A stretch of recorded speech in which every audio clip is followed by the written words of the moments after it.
Y estamos aquí con el candidato a la alcaldía de Bogotá, Miguel Uribe Turbay, en esta alianza del canal Red Más, La Silla Vacía y la Universidad Sergio Arboleda. Charladito con Miguel Uribe. Señor, su micrófono. Bueno, muchas gracias, Daniel. Un saludo muy especial para todos los estudiantes, para todos los miembros aquí de la universidad, a el decano Juan Sebastián, a Juan Esteban, a usted, Daniel, aquí al vicedecano Andrés Duque y a todos. Gracias por acompañarnos. Realmente esta es una oportunidad para que conversemos sobre la campaña, sobre las propuestas, sobre lo que nos diferencia y especialmente sobre lo que hemos hecho. ¿Y sobre quién es usted? Juan Esteban Lewin, es el editor general de La Silla Vacía. Juan Esteban, muchas gracias por estar acá. No, mil gracias a todos por venir acá. Miguel, por participar. Ojalá salga muy interesante, tanto que de verdad sea el Uribe más interesante de hoy. Ese es un reto, ¿no? Y Juan Sebastián Perilla es el decano de la Facultad de Educación de aquí de la Sergio Arboleda. Muchas gracias, Juan Sebastián. Estamos en su casa, ¿no? Muchas gracias y bienvenidos a la Sergio Arboleda, donde hacemos de la educación una auténtica herramienta de transformación social con este tipo de espacios. Antes de arrancar con lo que le tenemos preparado, ¿cómo se siente? ¿Cómo está la cosa? Ya estamos a 3 semanas, menos de 3 semanas de las elecciones. Es la recta final. ¿Cómo se siente, Miguel? Daniel, bueno, me decía Juan Esteban, oiga, ¿cómo anda? ¿Anda muy cansado? No, la verdad que no, por el contrario, ando feliz y agradecido con los que nos están apoyando, con los que nos han apoyado. Llevamos casi un año en esta campaña y realmente es mucho lo que hemos hecho.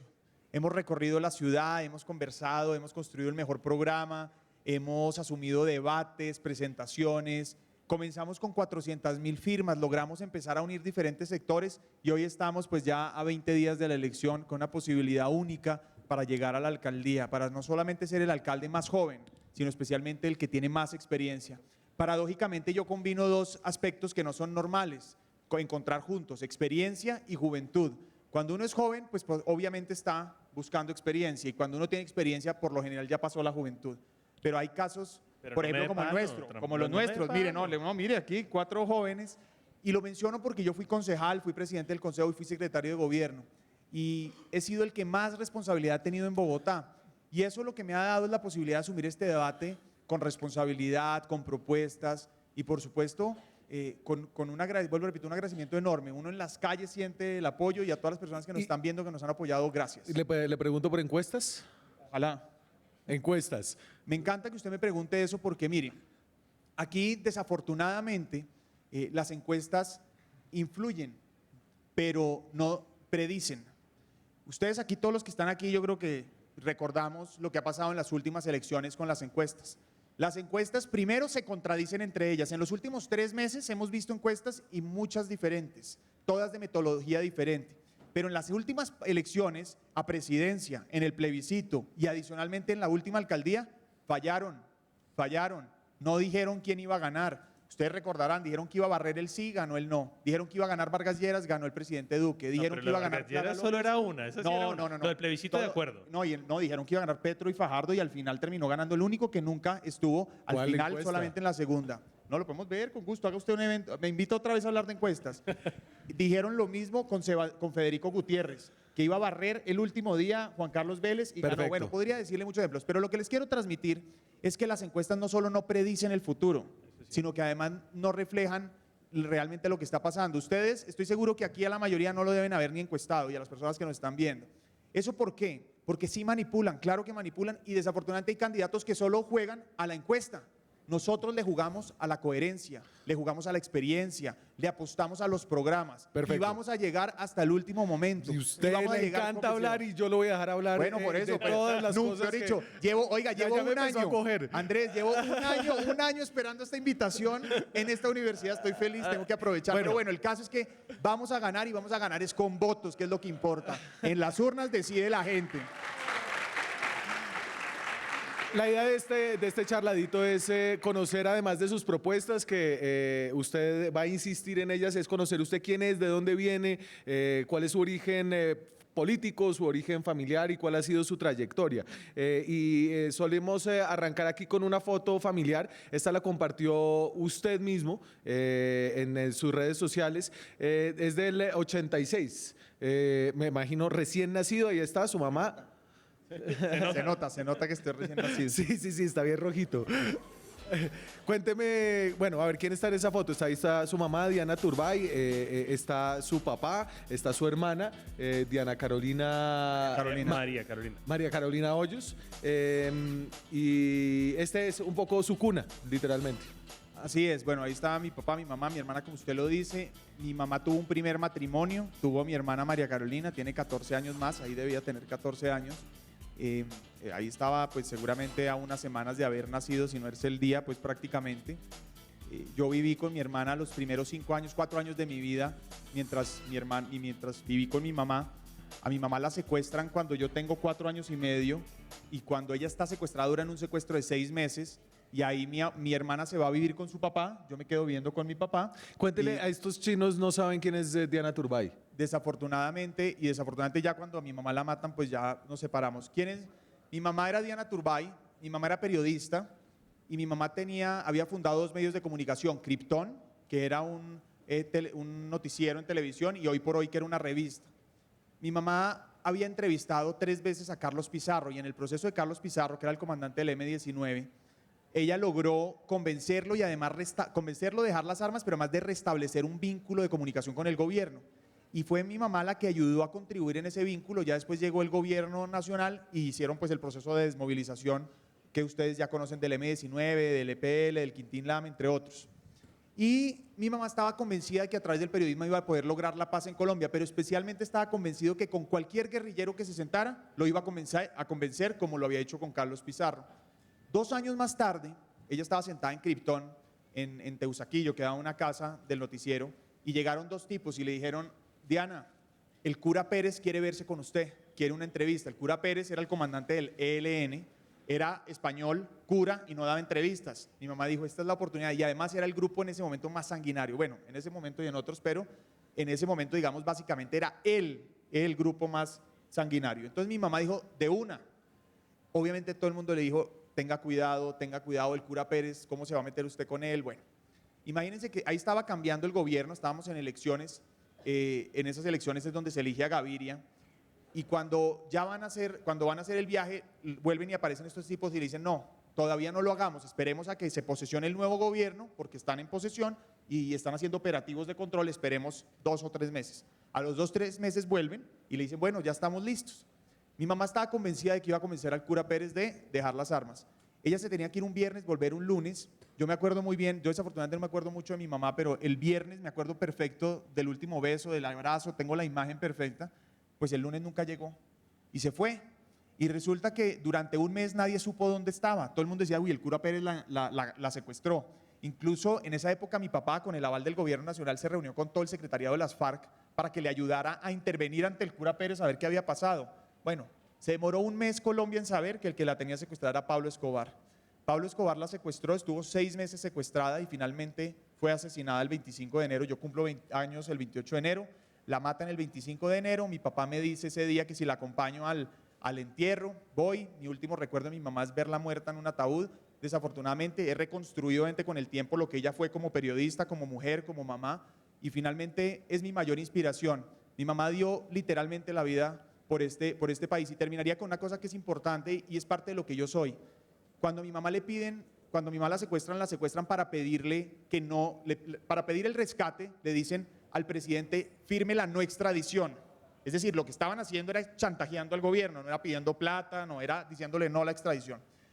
Cuando a mi mamá le piden pruebas de supervivencia, ella le escribe, ella tenía un diario, después en otra oportunidad les contaré sobre el diario, pero le piden una prueba de supervivencia y le escribe a mi abuelo, que fue presidente, Sí. le dice: papá, te pido que nunca cedas al chantaje de esta gente y que nunca pongas los intereses personales por los intereses encima de los intereses nacionales. Eso hoy suena bonito, 28 años después, pero uno secuestrado sin sus hijos, la cosa es diferente. Y realmente aprendí de mi mamá que uno no negocia convicciones, y esa es la manera en la que he funcionado, he ejercido mi trabajo y Miguel, seguiré haciendo. ¿qué decirle a todos los estudiantes que están aquí y que han pasado por situaciones análogas? Todas las personas que uno conoce día a día con nuestros salones de clase, ¿qué decirle a todas esas personas y estudiantes que han pasado por este tipo de situaciones hoy viendo en retrospectiva? Juan Sebastián, esa es una gran pregunta, porque mi mamá es una de millones de víctimas en este país. Y somos muchos los colombianos que hemos tenido que vivir las consecuencias de este conflicto absurdo. Yo aprendí que la droga mata, aprendí que la violencia mata y por eso hoy no defiendo ningún tipo de violencia ni la justifico. Por eso digo sí a las protestas, sí a reivindicar derechos, sí a manifestarse, sí a los debates, no a la violencia. Colombia ha justificado la violencia durante muchas oportunidades y nos están matando. Nos están matando a los líderes sociales, nos están matando a las personas en la calle. Y yo por eso creo que, primero lo que diría es, somos muchos los que hemos vivido esta historia y lo primero que invitaría es a que reescribamos la historia, no en nombre de los victimarios, sino en nombre de las víctimas. Segundo, a que nos reconciliemos. Muchos hablamos de perdón, yo perdoné y me tocó perdonar y finalmente uno, a veces yo dudo si perdoné a conciencia o como que me tocó. Al final lo hice con todo el amor, entendiendo que el resentimiento solo me hace daño a mí y perdoné no solo a Pablo Escobar, sino perdoné lo que sucedió en ese momento, incluso a mi mamá, que mucho tiempo no entendí por qué se había puesto en peligro. Pero lo que quiero decir es que el perdón es de uno solo, la reconciliación es de dos. Y yo creo que el reto de esta sociedad es reconciliarnos. Y la reconciliación no es de uno, vuelvo, repito, es de dos. Y aquí tenemos, yo creo que el reto más grande es ese, es dejar esos odios, es dejar esos problemas, Sí. esas discusiones. Y mi invitación, uno, es a reivindicar a las víctimas todas, cualquiera que haya sido, por cualquier razón. Y segundo, el reto grande es reconciliarnos, y más nosotros los jóvenes que hacemos parte de una generación bien distinta a la que hoy está gobernando. Miguel, y usted, claro, sin mamá, su papá seguramente cumplió una labor fundamental en su vida, ¿no? Pues porque era la única figura. ¿Quién es él? ¿Cómo influyó él en usted? Porque yo creo que a Diana Turbay mucha gente la conoce, quizás a Miguel Uribe padre, porque hoy en día ya eres padre. No tanto. ¿Quién es él? Bueno, mi papá sin duda fue padre, hombre, padre de familia, ¿no? Le tocó salir adelante con un hijo en donde él trabajaba y pues cargaba conmigo para arriba y para abajo. Y Haciendo política. él, primero, pues él ha hecho política, ha sido empresario y ha sido dirigente gremial. Fue concejal, senador. Mi familia paisa, digamos que es la Uribe, viene de empresarios. Mi abuelo fue empresario, fue presidente de Coltejer, hizo empresa. Mi papá y mis tíos han sido emprendedores paisas, y el único que llegó a Bogotá fue mi papá después de haber vivido por fuera. Estudió en la Universidad de Miami, terminó llegando a Sin Bogotá. parentesco con Álvaro Uribe. Sí, no tenemos ningún parentesco familiar. Y el tema es que Ahorita le vamos a preguntar, tranquilo. porque, el pues, tema es que mi papá, pues obviamente asumió un momento muy difícil. Imagínense ustedes mi papá tenía 38 años, casi su edad, con un hijo de 5 años y su esposa asesinada. Obviamente era muy difícil y mi papá arrancó conmigo y yo tengo muchas historias. Pues una rápida, obviamente yo decía, el Día de la Madre yo escribía, feliz Día de la Madre, te quiero mucho papá, ¿no? Finalmente terminó siendo mi papá y mi mamá, lo dio todo por mí. Y buena parte de lo que soy es gracias a los valores y principios que me enseñó él y mi abuela, que también fue fundamental en todo este proceso. A propósito de su abuela, la tengo acá porque me acuerdo que usted habló de lo influyente que había sido ella en su vida, Nidia Quintero, que Colombia entera conoce, y no encontré una foto con su abuelo. Bueno, yo hubiera podido encontrar una más linda aquí con mi abuela. Pero esa fue la que usted compartió. bueno. Entonces, sin problemas de autoestima. Pero se ve aquí. bueno, se ve como un niño bueno. No, y sigo siendo muy bueno. ¿Y muy niño? Pues lo suficiente ahí en el corazón para seguir siendo ingenuo y soñando en que se pueden cambiar las cosas. Pero entonces, mire, venga, aquí le pregunto, en esa cuna política que usted también tuvo, su abuelo fue expresidente de la República, su abuela una activista social, y eso debió haber influido en su decisión por asumir el servicio público. pues en parte sí y en parte no. Yo les cuento, yo cuando estudiaba ¿quién es mi primer vínculo con mi familia materna? Mi abuela, porque mi mamá está muerta. Mi abuelo no vivía en Colombia. Él llega ya cuando yo tengo hacia 16, 15 años, llega a Colombia. Estaba ya muy mayor. Y pues yo tenía 15 años, yo no andaba pensando en política. En cambio, en lo que yo sí me crecí es en el servicio social. Mi abuela lleva 40 años promoviendo la Fundación Solidaridad por Colombia, que hace dos cosas particularmente. Trabaja en procesos educativos y en 40 años ha beneficiado a 817,000 personas. Eso para una entidad distrital o una entidad nacional, eso es muchísima gente. Imagínese usted una fundación privada con recursos privados, 817,000 personas. 52,000 personas han sido becadas con una beca que se llama Diana Turbay. Cuando matan a mi mamá, ella crea una beca.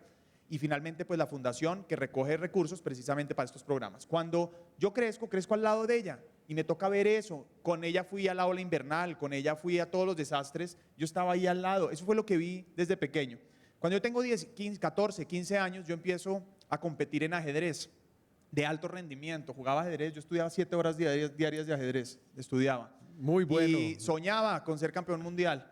Cuando vi que me tocaba dejar el colegio para ser campeón mundial y cuando la cosa se estaba complicando, pues en ese momento cambié, transformé mi pasión a la enseñanza y creamos una fundación con amigos del colegio y de universidades y empezamos a enseñar ajedrez como herramienta pedagógica. Y me dediqué a viajar enseñando ajedrez. Ahí entendí lo que era la vocación de servicio, que era lo que me gustaba. Entonces, en parte sí me motivaron, Sí. pero yo no entro a la política. Empiezo a hacer servicio social y entiendo en el camino, cuando ya tengo 18 o 20 años, entiendo que la mejor manera de transformar esta sociedad es participando, haciendo política y que también es una manifestación de la vocación de servicio. Finalmente entro, yo estudio Derecho, cuando estoy terminando Derecho entro a ser candidato al Consejo, soy concejal, el concejal más joven y arranco pues ya mi 25 vida. años y entonces llega al consejo y se vuelve una especie de gran opositor a la entonces alcaldía de Gustavo Petro. Ahorita tal vez usted pueda hablar un poquito de los orígenes de Turbay en la política, de los delfinazgos de Miguel Uribe en la política, pero antes si quiere le pongo una de sus intervenciones en el consejo haciéndole oposición al entonces alcalde Gustavo Petro. Yo sí usé la palabra sinvergüenza y la palabra sinvergüenza es que el señor alcalde no tiene vergüenza de desconocer que hay atracos masivos en Transmilenio, mientras la policía dice que hay sujetos atracadores que entran con arma blanca a atracar y el señor alcalde dice que no es cierto. Para mí eso es no tener vergüenza con la ciudadanía.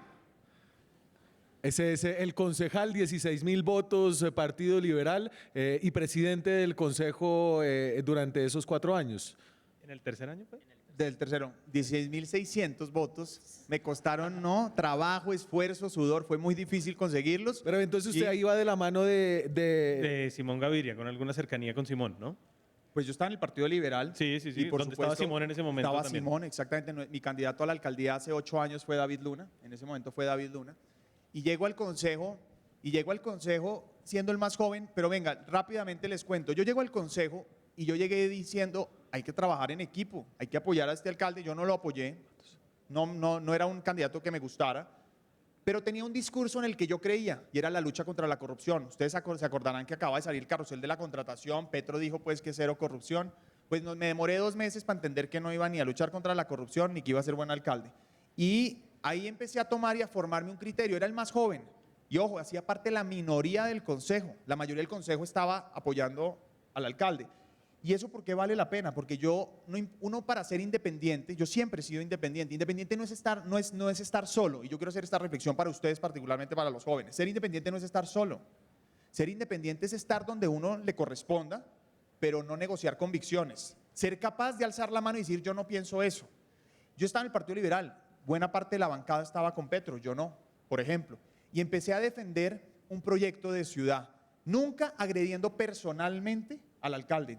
Pero Digamos que sinvergüenza. no, ¿Y ese sinvergüenza? No, ¿a qué me refiero? Por lo Yo nunca menos, sí. le dije es guerrillero, nunca lo critiqué por su origen guerrillero, nunca lo critiqué, no lo critiqué por sus alianzas, es decir, su vida personal no la toqué. Claro, en el ejercicio del debate, un alcalde, venga, les cuento qué pasó ahí. Un alcalde, Bogotá está destruida en ese momento, los atracos masivos que hoy todavía pasan, espero que cada vez menos, pero pasan, pero todavía atracos masivos en los SITP y en ese momento estaban disparados. Y el alcalde salió a decir que eso era un invento de la gente.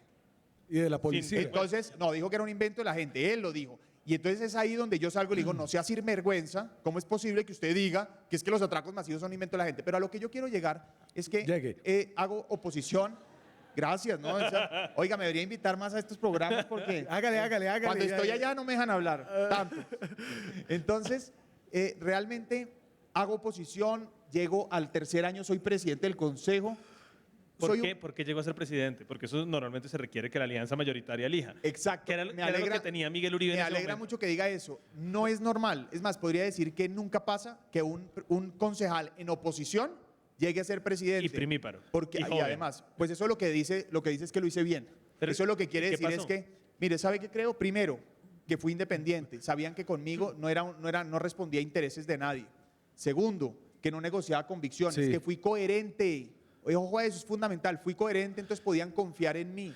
A mí me cuestionaban, en algún punto me cuestionaron y me dijeron, oiga, Miguel, usted está haciéndole oposición a Petro, usted llega a la presidencia, usted no puede estar sesgado conduciendo el debate. Y le dije, no, nunca he sido, todo lo contrario. Llegué, di garantías y bueno, pasó lo que pasó, salí bien, no tuve un solo escándalo Bien. de corrupción, termino el consejo y ahí tomo la decisión de no aspirar. Yo no aspiré Y entonces, conscientemente al consejo. Fresco que nos queda programa, nos queda Miguel Uribe todavía. Vamos un momento a comerciales, me hacen aquí una bulla en la Universidad Sergio Arboleda, ya regresamos.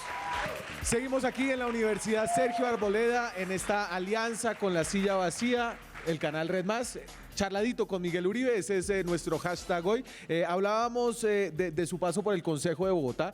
Después de el Consejo de Bogotá, usted llega a la administración de Enrique Peñalosa. Sí, claro, secretario de gobierno. Y ahí La Silla tiene un dato chévere. Sí, el dato que tenemos es que Juan Manuel Santos le dijo a Enrique Peñalosa que usted era un buen candidato para ese puesto. ¿Eso es cierto o cómo fue ese cuento? No, eso no es cierto. Yo apoyo, para comenzar, cuando yo termino el consejo y no me lanzo a propósito, digo, yo no quiero, duré 4 años discutiendo y haciendo oposición. Yo no hago política para hacer oposición, qué pereza. Yo quería transformar esta ciudad y durante 4 años viví la impotencia de que aquí no pasara lo que yo quería que pasara. Entonces dije, pues prefiero buscar otro escenario, pero 4 años más no en oposición. ¿Y por qué? Porque en esa época todo indicaba que la alcaldesa iba a ser Clara López. Ahí está el cuento de las encuestas. Todo, Clara López iba a ser la alcaldesa y dije, no, 4 años más de oposición, no, qué pereza, más bien busco otro escenario para trabajar y transformar esta ciudad. Y entonces no aspiro, pero apoyo al candidato liberal que en ese momento era Rafael Pardo. Y lo apoyo y me la juego con Rafael Pardo. Rafael Pardo pierde. Y listo, yo me iba a ir a estudiar, incluso estaba buscando una maestría fuera de Colombia para irme 2 años. ¿Y usted por qué quería trabajar en política distrital?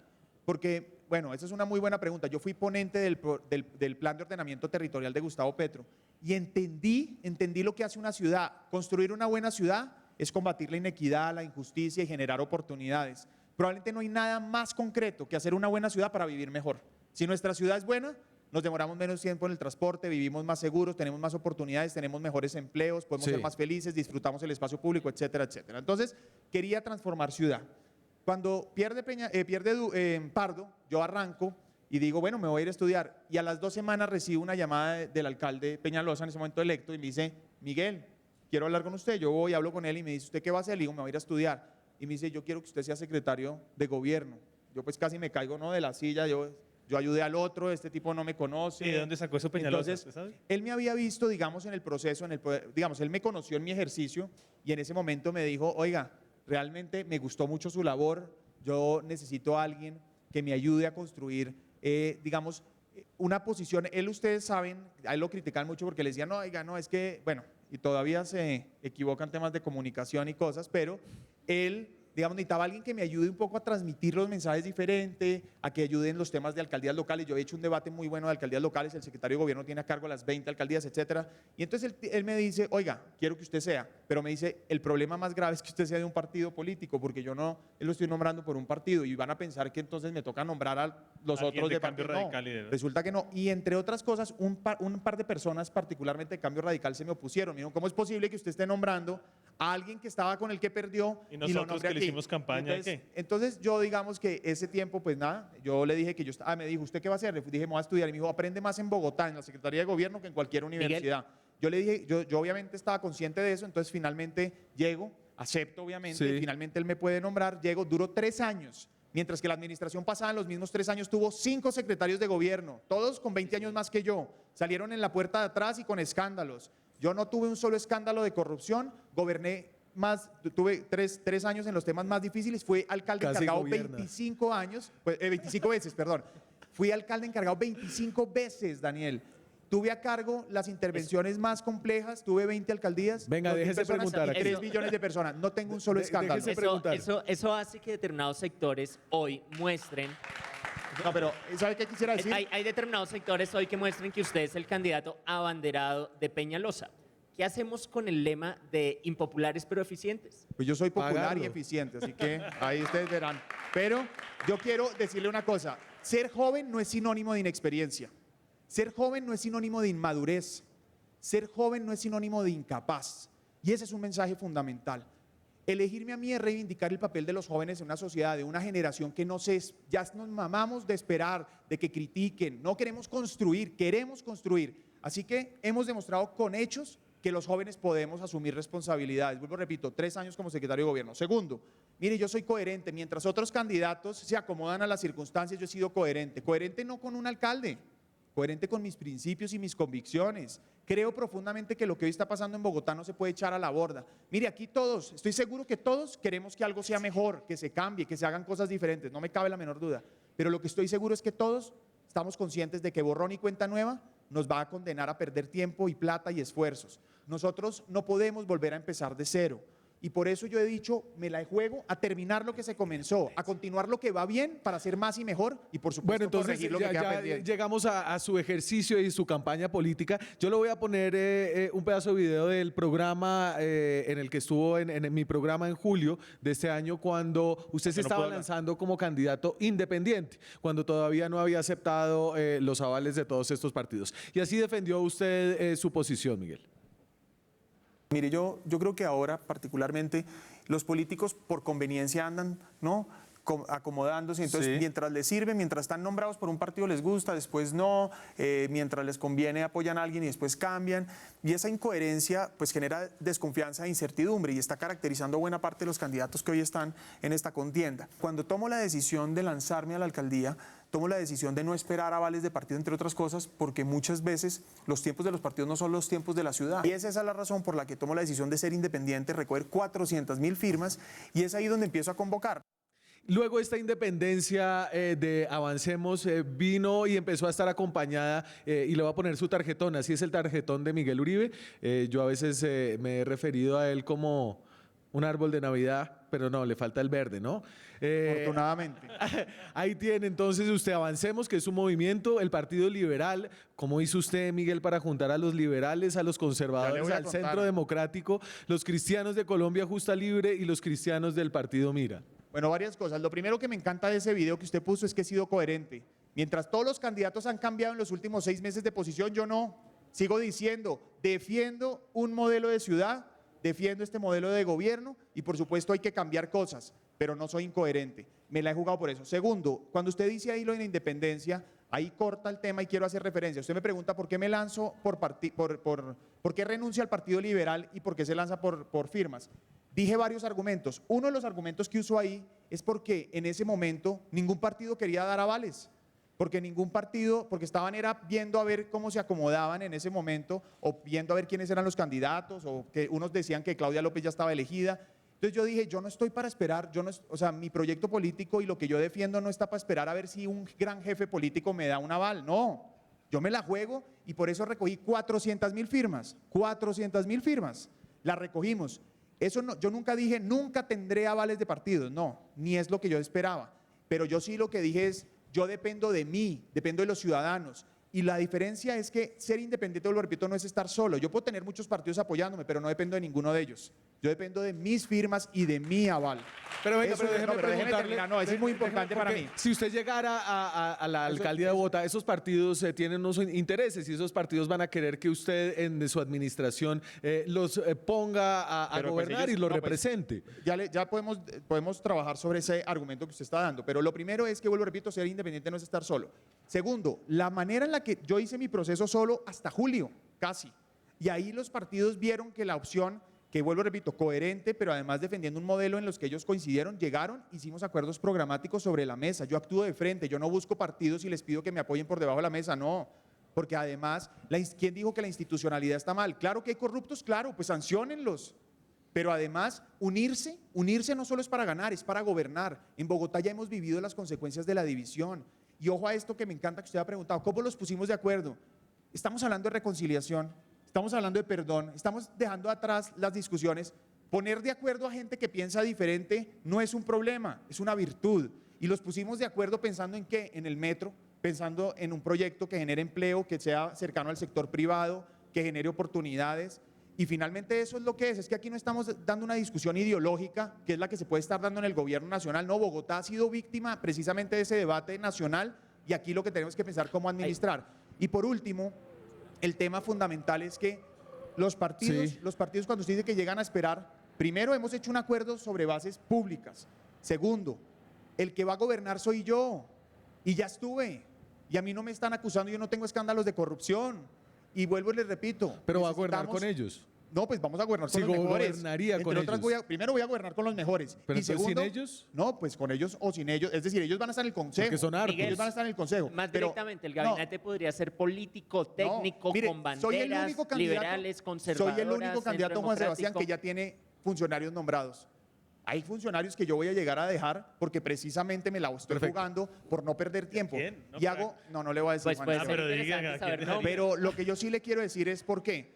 Ojo, los que me están viendo y ustedes, una de mis ventajas competitivas es que yo no llego a aprender, yo no llego a perder tiempo y mis funcionarios tampoco. La curva de aprendizaje nos puede costar meses en el metro, meses en los hospitales, meses en los colegios, meses en las vías de acceso a Miguel. la ciudad. Entonces, yo claramente voy a contratar a los mejores como ya lo hice. Perfecto. Yo fui secretario no va de a decir, gobierno. no va a decir si va a dejar al gerente del metro, por Va a ejemplo. dejar al gerente del metro, secretario de salud, secretaria de educación, a juzgar por lo que acaba de decir que hay que mantener, digo.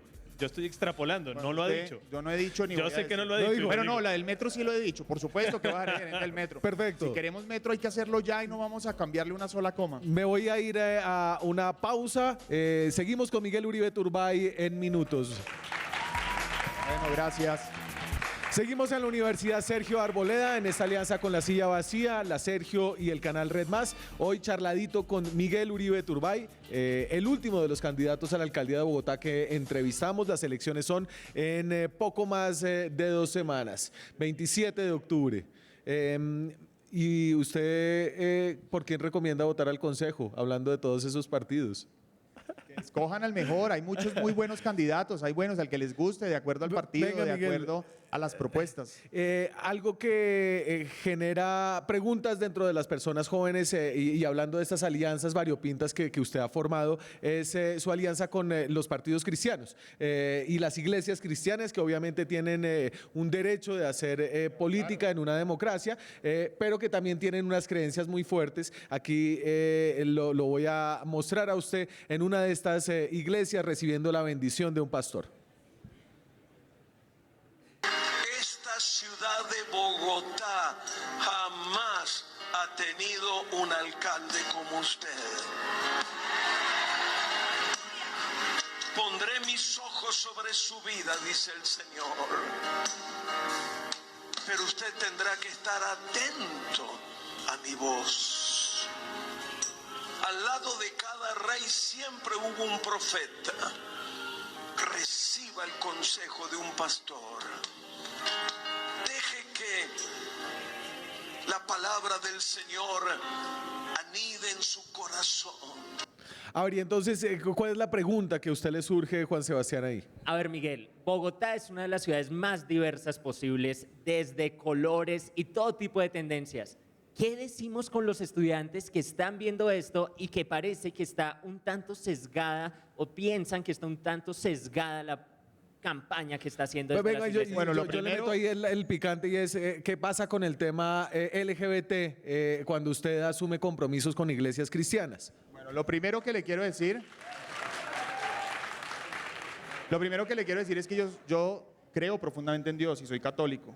Y esta no es la primera vez que recibo oro para comenzar, sino que un padre católico también ora por mí y los que somos católicos y vamos a misa y quienes hemos ido y quienes realmente experimentamos una religión que quiero decir solo para que quede claro que más del 80% de los bogotanos y colombianos somos creyentes. Entonces yo valoro profundamente y además me siento orgulloso no solo de los apoyos evangélicos, sino de los apoyos también católicos. Tenemos muchas personas que creen y compartimos, no importa el partido. Pero la porque Iglesia Católica no hace política. En los partidos liberales, bueno, ellos tienen el derecho, no, pero movimientos católicos sí hacen política, pero ojo, en el Partido Liberal, en el Partido Verde, en el Partido Polo Democrático, en todos hay católicos y hay cristianos, para que quede así de claro, en todos. Entonces, finalmente, aquí lo que estamos compartiendo son los principios y unos valores, pero básicamente una creencia. Ahora, yo lo que quiero decir aquí es que yo como secretario de gobierno promoví la política pública, ojo a esto, la primera política pública de libertad religiosa, culto y conciencia. ¿Qué quiere decir eso? Quiere decir que cada uno puede creer lo que quiera, pero respetamos todos. Y eso es realmente lo importante. Entonces, ahorita usted dice que la diversidad o qué va a pasar, es que ¿Qué con derechos el tema? humanos, primero derechos humanos tenemos todos. Y mi primera función como funcionario público es respetar los derechos humanos de todos, trabajar para garantizarlos. Entonces, primero, hicimos la política pública para que todos pudieran tener las mismas garantías. Segundo, creé y formulé la primera política pública de derechos humanos de Bogotá.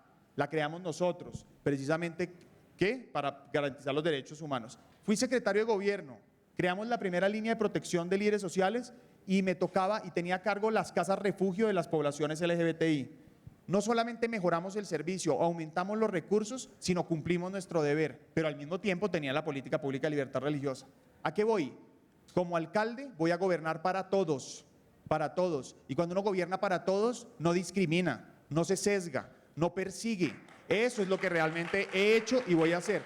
Y lo menciono, Daniel, Sí. lo menciono por una razón. Es que a mí no me tienen que, yo los invito a ustedes, a los estudiantes que están aquí en la que nos ven, no me juzguen por lo que prometo como otros candidatos que no han tenido experiencia. Júzguenme por lo que hice. ¿Qué escándalo de persecución tengo, discriminación? No, todo lo contrario. Nunca antes se había avanzado en protección de personas de población Lewin. LGBTI. Nunca antes se había avanzado en lucha contra la discriminación racial. Logramos la concertación con las poblaciones afros y étnicas. Hágale, porque es que si no, él no... Si no, no paro, pero le voy a decir. Él no para. Conclusión. Parte de mi causa de vida es la lucha contra la discriminación. Así que vamos a gobernar para todos y por supuesto que agradezco el apoyo de todos los ciudadanos que me están hoy apoyando. Aquí están insistiendo si tiene políticas para la población LGBTI. Claro. Y están insistiendo porque dicen que no está en el plan de campaña, en Juan el plan de Sebastián, claro que gobierno. está, mire. que si tiene eso como bandera en algún lugar. Lo primero, no, es que la bandera es garantizar derechos. Hasta donde yo sé, todos somos ciudadanos y hasta donde sé, todos tenemos derechos. Y estoy en contra de la discriminación. Nosotros tenemos nuestro primer capítulo en el programa en esta parte es derechos humanos. Y hasta donde yo sé, pues no importa qué orientación sexual tiene usted. O sea, no están específicamente mencionados, pero ahí si están. usted tiene un color u otro de la raza, si usted es hombre o mujer, pues no vamos a discriminar. Eso es precisamente lo que estamos trabajando. Ok. Miguel, hace un rato usted decía que usted no tiene ningún parentesco político con Álvaro Uribe. Pero claro, usted está apoyado por el Centro Democrático. Si es elegido, sería el primer alcalde elegido con el apoyo de Álvaro Uribe, porque ha perdido en todos los anteriores. Él sería su jefe político. ¿Cuál sería el papel de él? ¿Cómo sería la relación con una persona con la importancia que tiene para la política nacional? Bueno, ni he tenido ni voy a tener jefes políticos. Aquí yo tengo un respaldo de sectores y agradezco el respaldo. Es que que es muy pretencioso pensar que uno solo lo va a lograr todo, pero además Venezuela está como está precisamente porque decidieron acabar con las instituciones. Yo creo que cada uno tiene pros, contras, ventajas, desventajas, pero en este caso, haber logrado sumar el apoyo de los partidos no es malo. Es una oportunidad para unir a quienes hoy durante años dividieron. Es la oportunidad de unir para pensar en un proyecto conjunto, pero el tema fundamental es yo no he tenido ni voy a tener jefes políticos. Yo agradezco el apoyo de todos los sectores y por supuesto, vuelvo, repito, el que va a gobernar soy yo. Es que yo ya fui secretario de gobierno y a mí no me acusan de haber cumplido agendas secretas. A mí no me acusan de haber hecho, digamos, de haber puesto al servicio mi cargo para favorecer a unos intereses. No, todo lo contrario. Sí. Vuelvo, repito, después de 3 años, en vez de salir por la puerta atrás, Miguel. como salieron los otros secretarios de la administración pasada, todo lo contrario, salí a hacer una campaña honorable, respetuosa y con toda la posibilidad para ganar la alcaldía. Un número de 1 a 2. 2. 2. Entonces, en la silla vacía hicimos un ejercicio para encontrar 50 jóvenes transformadores de Bogotá. Los 2 son 2 preguntas de 2 de ellos. La número 2 es Natalia Parra, no sé si la conoce, una de las animalistas más conocidas de Colombia, cabeza de la plataforma Alto. Y esta es la pregunta. Creo que candidata al consejo o apoyando, sí. Creo que candidata al ella no consejo es apoyando a candidata en este Claudia o momento, a- creo que ella fue hace 5 años candidata. En todo caso es una pregunta de política pública, tranquilo, no es una pregunta política, para que no piense que es sesgada. Y además el uno, no le voy a decir quién era, pero no es candidato al consejo ni apoya a ninguno.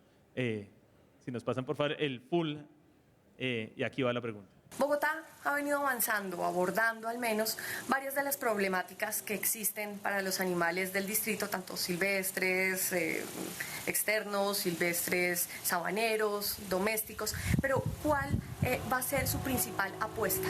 Si usted es elegido alcalde, al final de su periodo, ¿cuál habrá sido la meta cumplida? Bueno, pues para comenzar, celebro que diga que hemos avanzado mucho, porque se refiere a estos 3 años de gobierno en donde como secretario de gobierno creamos el Instituto de Protección y Bienestar Animal. Mientras que muchos hablan, somos otros los que hacemos. Pero entonces, primero, bienestar de protección animal. Como secretario de gobierno creé las primeras inspecciones de policía contra el maltrato animal. Bogotá es la primera ciudad que tiene inspectores de policía para hacer cumplir la ley contra el maltrato animal. Las creé yo en la Secretaría de Gobierno y vamos a seguir trabajando. Ahora, ¿cuál es nuestra apuesta? Primero, hacer un hospital veterinario para los animales. Terminar la casa de los animales, que va a ser la casa más grande de Latinoamérica, que queda en Engativá, precisamente para los animales que están en vulnerabilidad o que están en especies que no deben estar comercializándose. Tercero, jornadas de tenencia Sí. responsable. Cuarto, vacunación, esterilización y trabajar. Ustedes no se imaginan, una de las causas más importantes en los problemas de convivencia de Bogotá es la mala tenencia de mascotas. Y ahora mismo adoptó a Violeta, ¿no? Bueno, ya le cuento de mi Violeta aquí, pero eso, trabajar en tenencia responsable es fundamental. Entonces ese es el programa, tenemos el programa más completo en protección Perfecto. animal. Y me lo tengo que usted que ir, dice es efectivamente, hace me un tengo tiempo que ir a una adoptamos pausa una porque le perrita. quiero dejar espacio a las preguntas de los estudiantes de la Universidad Sergio Arboleda. Con ustedes regresamos en minutos.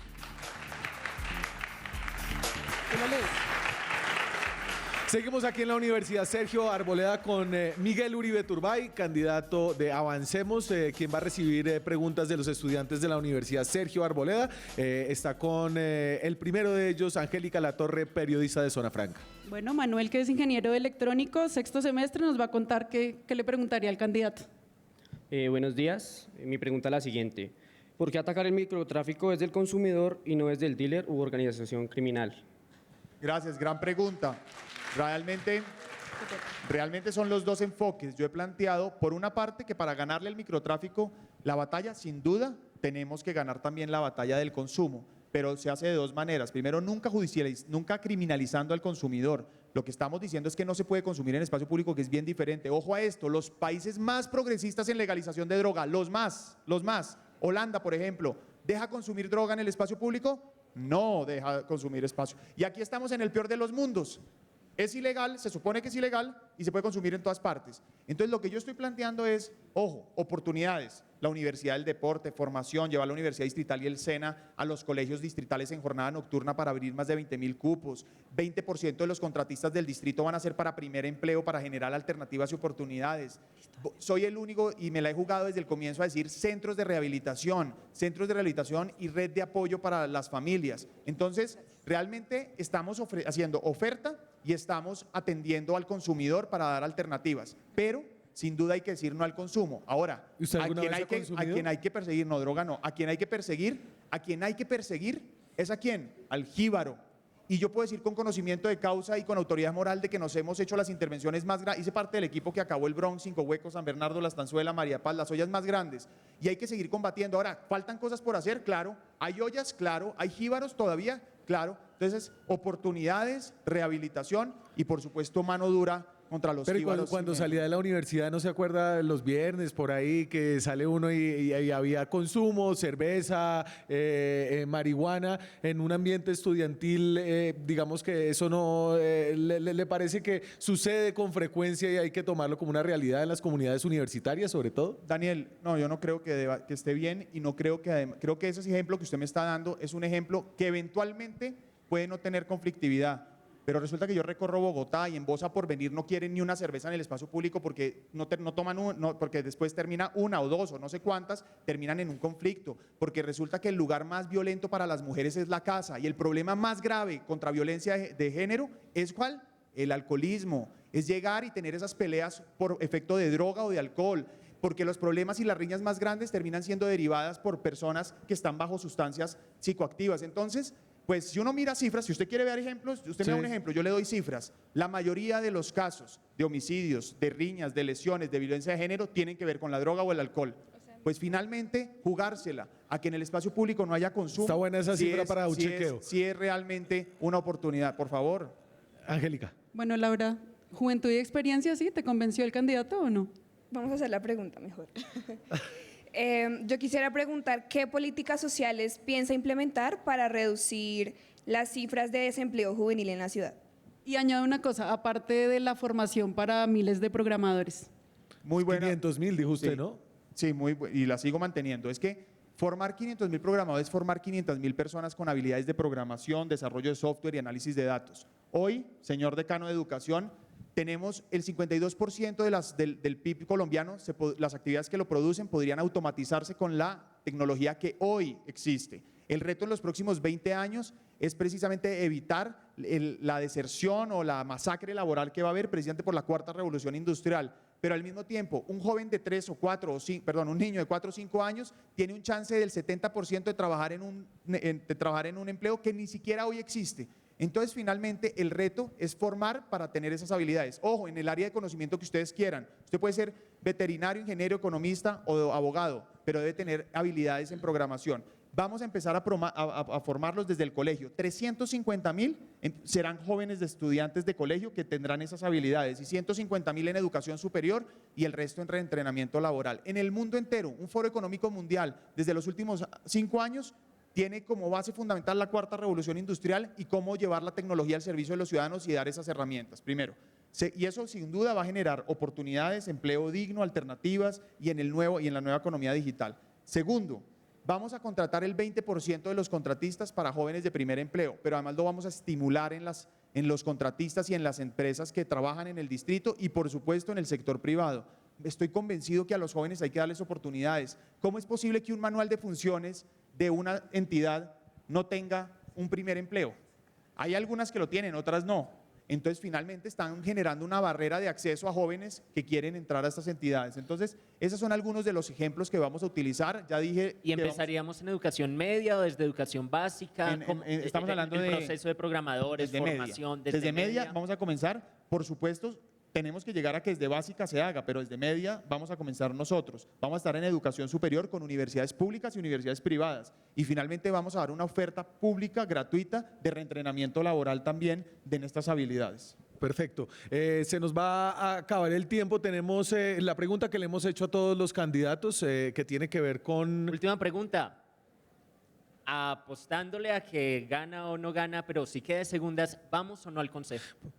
No, la verdad es que yo primero estoy convencido que vamos a ganar, pero segundo, ya hice ese curso. Hay otros candidatos que no han pasado ni por el consejo ni por cargos administrativos. Ellos que hagan la tarea. Yo conozco Bogotá, tengo la experiencia, me sueño esta ciudad, no me voy a resignar a que nos sigan diciendo que las cosas no se pueden hacer. Estoy convencido que elegirme a mí es la posibilidad de desatrasar a Bogotá, es terminar lo que se comenzó, es no volver a comenzar de cero y hacer de Bogotá una ciudad de oportunidades, donde un joven como ustedes, que tiene una buena idea, con trabajo y disciplina pueda tener éxito. Esa es la ciudad que yo sueño, es la ciudad que yo quiero construir. Miguel Uribe Turbay, candidato a la alcaldía de Bogotá. Muchas gracias a ustedes, a todos. los muchachos Gracias. de la Universidad Sergio Arboleda. Nosotros nos vemos mañana.